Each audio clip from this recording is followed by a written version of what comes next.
Bonjour à toutes et à tous, 5e et dernier jour au Festival d'Avignon. C'est la première fois que je fais ces cours, c'est la première fois que je suis autant explosé. Je sais pas ce qui se passe, je n'arrive pas à faire mes montages de vidéos, je suis hyper en retard, bref. Aujourd'hui donc il est presque 15h et là je vais à la maison Jean Villard pour aller voir Mahmoud et Nini de Henri Jules Julien. Une petite forme sur la rencontre, cheveux dans la gueule, sur la rencontre de deux personnes qui n'ont a priori rien en commun. On va voir ça.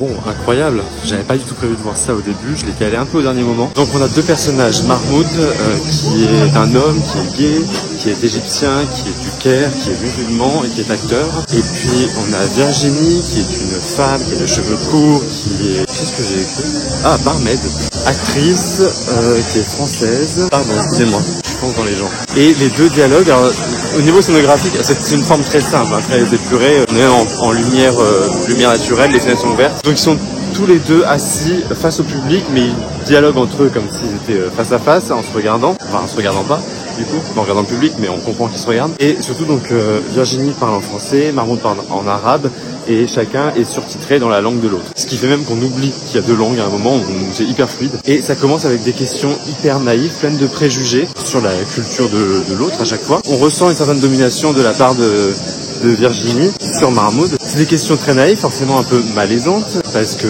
c'est plein de clichés. Enfin, c'est une conversation très très bizarre et on n'est vraiment pas à l'aise avec cette conversation puisque ni l'un ni l'autre ne sont très clairs sur ce qu'ils ont au fond de la tête lorsqu'ils répondent à l'autre. Puis à un moment vient quand même la confrontation, où ça devient un peu violent, où en gros Mahmoud dit à Virginie mais tu ne cherches aucune réponse à tes questions, tu as déjà les réponses. Ce que tu cherches c'est confirmer ce que tu as vu à la télévision, ce que tu entends partout. Et puis la conversation avance encore, et là on va juste parler de l'état de cette conversation. On va assumer que c'est un auteur déjà qui l'a fait, un auteur qui a 50 ans, qui est un homme blanc. Et c'est très bien fait parce que ils assument ne pas forcément être d'accord avec ce qu'il dit. C'est très ambigu. Ils assument que c'est des mots qu'on leur a mis dans la bouche, que c'est pas leur pensée à eux. Puis comment on définit cette interculturalité qu'il y a entre eux, qui est un peu le but de cette pièce, l'interculturalité. Est-ce que mettre une Française et un Égyptien c'est suffisant pour faire de l'interculturalité? Est-ce qu'ils représentent quelque chose en tant que Français et Égyptiens? C'est étonnant parce qu'on sent qu'il y a une incompréhension de l'un et de l'autre, et surtout ce qui est très frustrant c'est que cette conversation ne fait rien avancer. Elle ne fait rien avancer entre eux, mais en même temps en nous elle soulève plein de questions. Et puis on atteint quand même bon gros moment d'émotion avec un truc qui est complètement du réel qui débarque sur scène, la lecture d'une lettre adressée à Mahmoud qui est une lettre officielle de l'État français qui lui refuse son visa, pas son visa, sa demande d'asile, parce qu'il considère que son homosexualité en Égypte, telle qu'il l'a décrit, n'est pas une menace suffisante. Et alors là c'est Virginie qui lit cette lettre et Mahmoud qui pleure pendant qu'elle la lit. C'est un moment assez dur. Je suis très content d'avoir vu ce spectacle parce que c'est difficile d'en parler à chaud en même temps, parce que justement ils ouvrent tellement des portes et ils ouvrent tellement des débats et ils sont tellement pas catégoriques dans leur position que toi en sortant tu ne peux pas être catégorique non plus. Tu ne peux être que dans la réflexion de ce qui vient de se dire et pourquoi on dit des choses comme ça. Je voulais lire un extrait de la feuille de salle parce que ça me semble extrêmement intéressant. Donc il parle d'Edouard Saïd qui a écrit un livre qui s'appelle L'Orientalisme, l'Orient créé par l'Occident. Déjà le titre est assez évocateur, dans laquelle il met en exergue une citation de Marx: ils ne peuvent se représenter eux-mêmes, ils doivent être représentés. Alors Marx parlait de la paysannerie française, mais là il le transpose donc à l'Orient et l'Occident. Pour lui, l'orientalisme occidental affirme que l'Orient n'aurait pas accédé à sa capacité d'auto-représentation. D'une certaine manière, le même processus se perpétuait dans notre travail. Moi, auteur, metteur en scène, je prenais le pouvoir sur la représentation d'un arabe et d'une femme. C'est assez inextricable, mais comme la décision initiale était de mettre les pieds dans le plat, il fallait bien se coltiner des questions comme qui parle, qui fait parler qui. Tiens, celui qui fait parler les autres est encore un homme blanc occidental de la cinquantaine. Je ne sais pas si ce sont des questions de théâtre, mais ce sont des questions de représentation qui m'intéressent beaucoup. Et c'est exactement comme pour Histoire du théâtre de hier, où on a toujours cette question de je suis un homme blanc hétérosexuel de 50 ans et qu'est-ce que j'en fais? Qu'est-ce que j'en fais quand j'ai compris ma position de dominant? Et comment je fais quelque chose avec ça? Comment je peux aider? Beaucoup cette notion de aider dans le spectacle. Cette femme blanche qui veut aider Mahmoud. J'ai trouvé ça hyper intéressant et qui ouvrait vraiment des réflexions et des pistes de réflexion. Quand il dit mettre les pieds dans le plat, c'est le cas. En tout cas, c'est important de mettre en scène ses préjugés et faire dialoguer deux personnes pleines de préjugés ensemble. Extrêmement intéressant. Je vais jamais réussir à sortir le vlog numéro 3 cette année. Santé.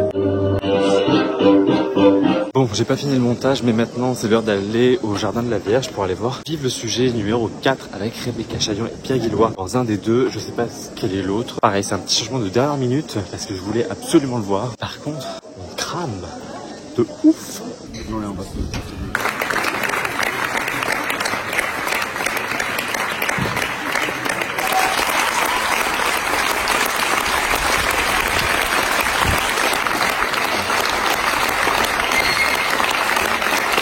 C'est typiquement le genre de spectacle où tu sors et tu ne sais pas quoi dire. C'est-à-dire que tu as vécu une performance de dingue. Je parle de la deuxième performance. Sa bouche ne connaît pas de dimanche de Rebecca Chaillon et Pierre Guillois.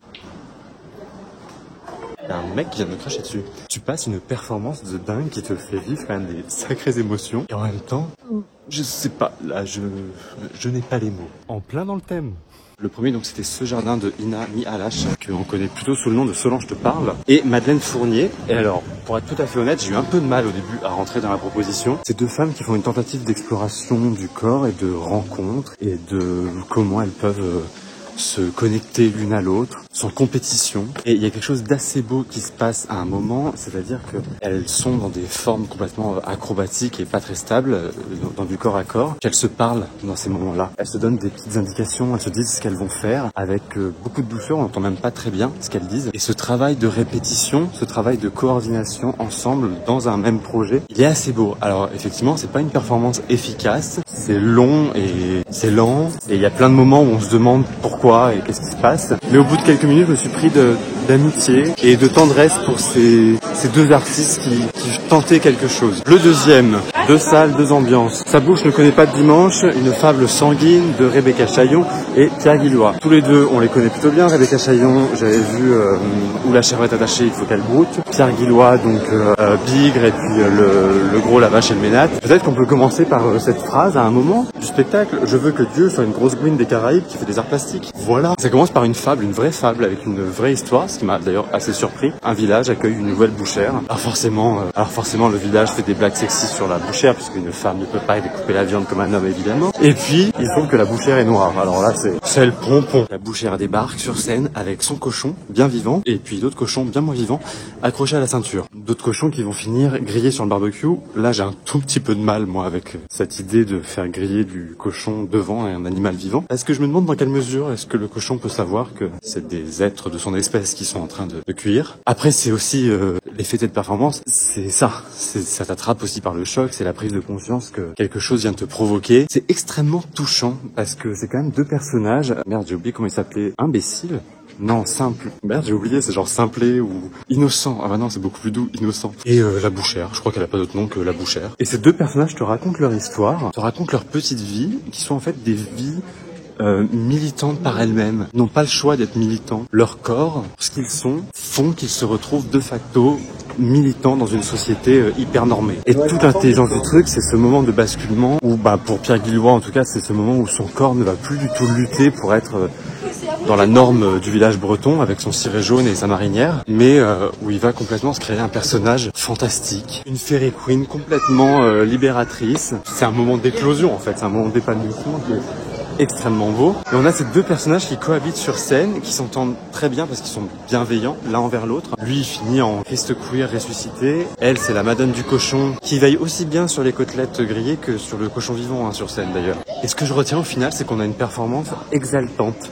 Le public est heureux, on nous a provoqué des choses, on nous a provoqué tout court, et on nous a fait rêver, une liberté individuelle. Franchement, mais quelle performance quoi. Bon, il est temps que cette course se termine. J'avais 5 minutes, donc je suis passé au bar du off, juste pour faire la mise en ligne de la vidéo numéro 3, parce qu'il était quand même temps de mettre en ligne cette vidéo. Au revoir. Et maintenant, il est temps d'aller à la Manufacture pour aller voir enfin le spectacle dont tout le monde me parle depuis que je suis arrivé à Avignon, et même avant, 40 degrés sous zéro, de Louis Arène, et c'est à la patinoire, enfin la Manufacture, du coup on prend la navette, allez on y va.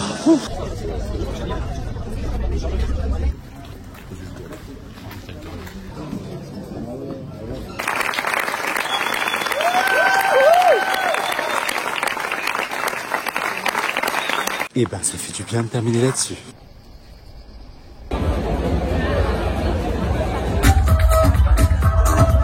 C'est c'était vraiment génial. Je suis tellement content de cette apothéose en fin de festival. Donc ces 2 pièces, l'homosexuel ou la difficulté de s'exprimer, et les 4 jumelles de copie. Les 2 pièces sont mises bout à bout et en même temps ça fait pas collage non plus, parce que déjà il a cette esthétique commune aux 2 pièces. Ces masques qu'il utilisait déjà dans Le Chien, la Nuit et le Couteau il y a 2 ans. C'est extrêmement drôle.